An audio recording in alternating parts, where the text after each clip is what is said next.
Sini saya akan menjelaskan bab 3 yaitu Pancasila sebagai dasar negara. A. Pengertian Pancasila sebagai dasar negara. Pancasila sebagai dasar negara berarti setiap sendi-sendi ketatanegaraan pada negara Republik Indonesia harus berlandaskan sesuai dengan nilai-nilai Pancasila. Pancasila merupakan kristalisasi nilai yang hidup dan tumbuh berkembang serta digali dari dalam masyarakat Indonesia, sehingga Pancasila memiliki kebenaran secara nasional.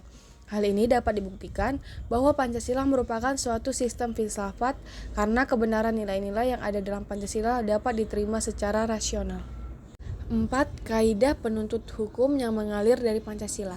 Pertama, hukum Indonesia yang dibuat haruslah bertujuan membangun dan menjamin integrasi negara dan bangsa Indonesia. Yang kedua, hukum Indonesia yang dibuat haruslah berdasarkan demokrasi dan nomokrasi. Yang ketiga, hukum Indonesia yang dibuat haruslah ditunjukkan untuk membangun keadilan sosial bagi seluruh rakyat Indonesia. Dan yang keempat, hukum Indonesia yang dibuat haruslah berdasarkan pada toleransi beragama dan keberadaban. Poinarto 2016-60. B. Konsep negara, tujuan negara, konsep dasar negara, dan urgensi Pancasila sebagai dasar negara. Pertama, konsep negara. Menurut Diponolo tahun 1976, negara adalah suatu organisasi kekuasaan yang berdaulat yang dengan tata pemerintahannya melaksanakan tata tertib atas suatu rakyat di suatu daerah tertentu. Diponolo menyimpulkan 3. Yang pertama, unsur tempat atau daerah, wilayah atau teritorier. Yang kedua, unsur manusia atau unsur umat, rakyat atau bangsa. Yang ketiga, unsur organisasi atau tata kerjasama atau tata pemerintahan. Yang kedua yaitu tujuan negara ada 5. Pertama, kesejahteraan dan kebahagiaan hidup. Yang kedua, kemerdekaan. Yang ketiga, kekuatan, kekuasaan, dan kebesaran atau keagungan. Yang keempat, kepastian hidup, keamanan, dan ketertiban. Dan yang kelima yaitu keadilan. Jalan yang ditempuh untuk mewujudkan tujuan tersebut disederhanakan menjadi 2 aliran. Yang pertama, aliran liberal individualis. Aliran ini berpendapat bahwa kesejahteraan dan kebahagiaan harus digapai dengan politik dan sistem ekonomi liberal melalui persaingan bebas. Dan yang kedua, aliran kolektivis atau sosialis. Aliran ini berpendapat bahwa kesejahteraan dan kebahagiaan manusia hanya dapat diwujudkan melalui politik dan sistem ekonomi terpimpin atau totaliter. Yang ketiga yaitu konsep dasar negara. Secara etimologis, istilah dasar negara maknanya identik dengan istilah Grundnorm atau norma dasar, Rechtsstaat atau cita hukum, Staatsrecht cita negara, dan filosofi Grundgesetz dasar filsafat negara. Secara terminologis atau secara istilah, dasar negara dapat diartikan sebagai landasan dan sumber dalam membentuk dan menyelenggarakan negara. Yang keempat yaitu urgensi Pancasila sebagai dasar negara. Dalam pidato 1 Juni 1945, Soekarno menyebutkan dasar negara dengan menggunakan bahasa Belanda. Filosofis Grondslag bagi Indonesia merdeka. Filosofis Grondslag itulah fundamental filsafat pikiran yang sedalam-dalamnya, jiwa hasrat yang sedalam-dalamnya untuk di atasnya didirikan gedung Indonesia Merdeka. Soekarno juga menyebutkan dasar negara dengan istilah Weltanschauung atau pandangan hidup. Untuk memahami urgensi Pancasila sebagai dasar negara, dapat menggunakan 2 pendekatan yaitu institusional atau kelembagaan dan human resource atau personal sumber daya manusia.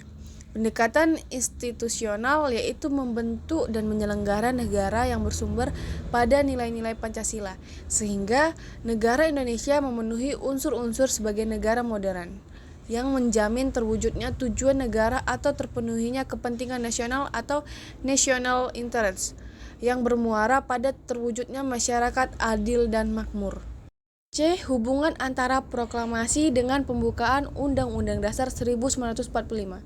Sifat hubungan antara pembukaan dan proklamasi yaitu memberikan penjelasan terhadap dilaksanakannya proklamasi pada 17 Agustus 1945, memberikan penegasan terhadap dilaksanakannya proklamasi 17 Agustus 1945 dan memberikan pertanggungjawaban terhadap dilaksanakannya proklamasi 17 Agustus 1945. D. Hubungan antara Pancasila dengan pembukaan Undang-Undang Dasar Negara Republik Indonesia tahun 1945. Hubungan Pancasila dengan pembukaan Undang-Undang Dasar Negara Republik Indonesia tahun 1945 dapat dipahami sebagai hubungan yang bersifat formal dan material. Dalam hubungannya yang bersifat formal antara Pancasila dengan pembukaan Undang-Undang Dasar Negara Republik Indonesia tahun 1945 dapat ditegaskan bahwa rumusan Pancasila sebagai dasar negara Republik Indonesia adalah sebagaimana tercantum dalam pembukaan Undang-Undang Dasar Negara Republik Indonesia tahun 1945 pada alinea keempat. Adapun hubungan Pancasila dengan pembukaan Undang-Undang Dasar Negara Republik Indonesia tahun 1945 secara material adalah menunjuk pada materi pokok atau isi pembukaan yang tidak lain adalah Pancasila. Oleh karena itu, kandungan material pembukaan Undang-Undang Dasar Negara Republik Indonesia tahun 1945 yang demikian itulah maka pembukaan Undang-Undang Dasar Negara Republik tahun 1945 dapat disebut sebagai pokok kaidah negara yang fundamental. Penjabaran Pancasila dalam pasal-pasal Undang-Undang Dasar 1945. Pertama, Pancasila merupakan asas kerohanian dan pembukaan Undang-Undang Dasar 1945. Dan yang kedua, pembukaan Undang-Undang Dasar 1945 dikristalisasikan dalam wujud pokok-pokok aliran yang terkandung dalam pembukaan Undang-Undang Dasar. Yang ketiga, pokok-pokok pikiran yang terkandung dalam pembukaan Undang-Undang Dasar 1945 terjelma dalam pasal-pasal Undang-Undang Dasar 1945. Implementasi Pancasila dalam pembuatan kebijakan negara, khususnya dalam bidang politik, ekonomi, sosial budaya, dan Hankam. Pertama, dalam bidang politik, sektor suprastruktur politik. Semua lembaga pemerintahan seperti legislatif, eksekutif, yudikatif, dan lembaga pemerintahan lainnya, baik di pusat maupun daerah. B. Sektor masyarakat. Lembaga-lembaga sosial politik seperti organisasi kemasyarakatan, partai politik, dan media massa. 2. Bidang ekonomi.